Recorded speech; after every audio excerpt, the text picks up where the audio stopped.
Hey folks, Mackenzie Lambert here, joined with my good friend John Cleveland. Hi everybody. We are at day 27 of the 31 Days of Halloween Horror Challenge from Nightmare on Film Street. Yes. Today's title was B-Movie Madness. Yeah. I cheated because to me there is not one name for King of the B-Movies, there's two. Okay. William Castle and Roger Corman. All right. So this is going to be a double feature day. Okay. So for the William Castle film, Yep. House on Haunted Hill with Vincent Price. Solid. Yes. And One of the best relationships between a husband and wife I've ever seen. And I mean that sarcastically, please understand that. Remember that time you tried to poison me? I love it. I just love it. Vincent Price. He just makes it work. Because he can make it work. He's one of the greatest... Best jump scares. The yeah. old lady in the basement. Oh, yeah. Terrifying. Terrifying. And the way she's like almost like on a skateboard, just like floating off of camera. It's so eerie and funny. Yes. I mean, again, Vincent Price. Eerie and funny. It works. It's like literally like the movie version of a haunted house. Absolutely. Yeah, Absolutely. Yeah. And to pair with it, Roger Corman, King of the B-Movies. 100%. Yes. I went with one of my personal favorites, A Bucket of Blood. Yes, I knew Bring it. back Dick Miller. I knew it! Bring it back, Dick Miller, baby! Hey, I went to art school. I love A Bucket of Blood, man. I remember watching it and then like taking a copy because I found a copy at like a yard sale or something, and I watched it first time I'd ever seen it. And spoiler alert, it's about an artist, kind of, and in beatniks. Yes. And I took it into my art professor. And he had never seen it, and so like after like a week or two, he's like, "Hey, Cleveland, I meant to say I watched that movie. It's not my favorite film." I'm like, but he was not a man to like have those opinions, so I will always remember that to this day.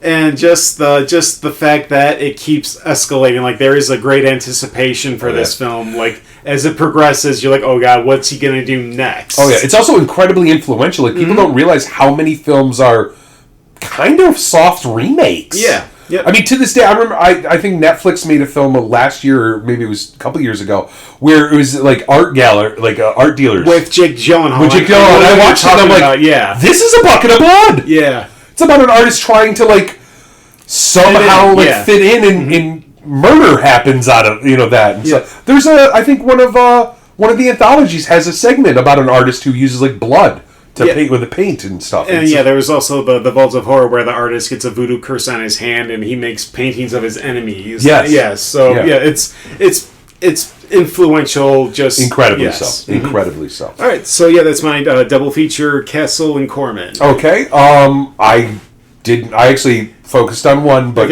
I'm gonna just name another one now because it's a great thing. So the original one, if I had to cut it down to just one, and I'm doing this mostly because I think this movie needs more attention because it's amazing. Bad Ben from 2016. This is like what, 13 movies now? 14? 15, I think. Maybe even 16. So this guy decided he wanted to make a horror film in his own, using nothing but his house and his security cameras set up in his house. And he pulled off with I think he had two people, him and his assistant. He pulled off one of the funniest and best haunted house movies I've ever seen. It's hilarious, tongue firmly in cheek, but you will love every minute as it slowly keeps up. As he bought, the whole premise is the character bought a house from a police auction, eventually finds out that a family was killed in it, is more upset that like they just didn't tell him. But then, like, clearly ghost stuff is happening, which just keeps ramping up. He does not care. He has invested a lot of money into the house. And that's a trope in these movies that, like, we've invested so much we can't move out. And even horror is famous for that. Yep. And it's been used several times. The funny part is he just is like, listen, I don't care. I'm fixing this house up and selling it. And you're not stopping me. And he's antagonistic to this evil entity in a hilarious way. And he also just he keeps finding things, like at one point, I don't want to spoil it, but I love this scene.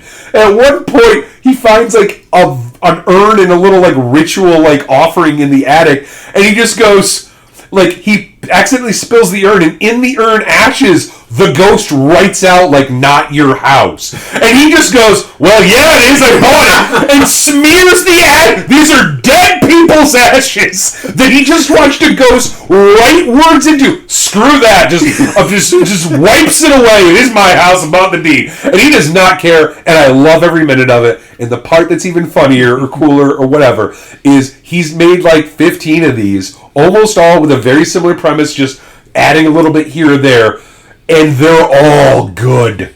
I swear to you, type in Bad Ben 2016, watch any of the ones. He's got his own YouTube channel. He sells them cheap. He's also a pretty cool guy, like we've talked to him. Full disclosure, I have backed one of his movies, so, I like to be as transparent as possible. I didn't even know he had movies, so, it has nothing to do with the first one, but highly suggest that.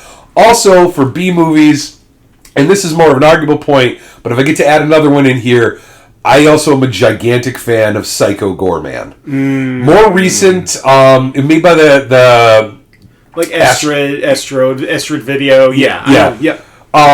Breakaway. There's a couple guys who started in Trauma and then moved away.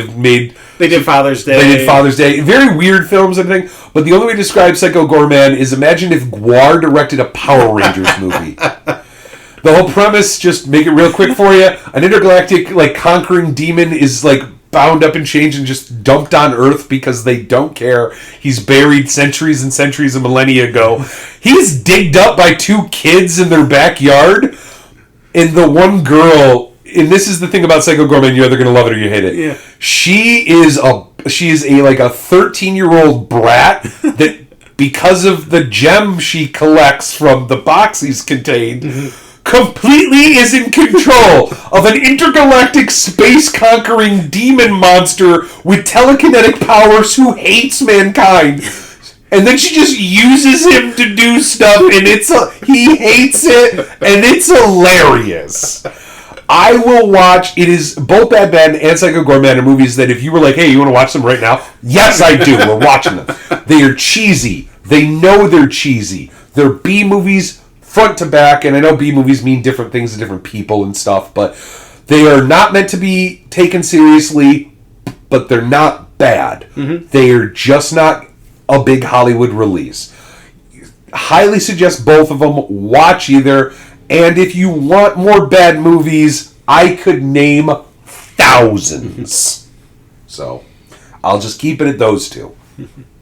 Alright, so those were our selections for B-Movie Madness. That's day 27. Day 28, family friendly. Spin it on its head. Yeah. Okay, yeah, alright. Family friendly. I already did the Ernest one, so this will be an interesting choice for me. So that'll be day 28. We're winding down. We've only got a few more movies left. Yep. So we're gonna go ahead and sign off for today. So tomorrow we will see you for Family Friendly, day 28. All right. Bye, everybody. Goodbye.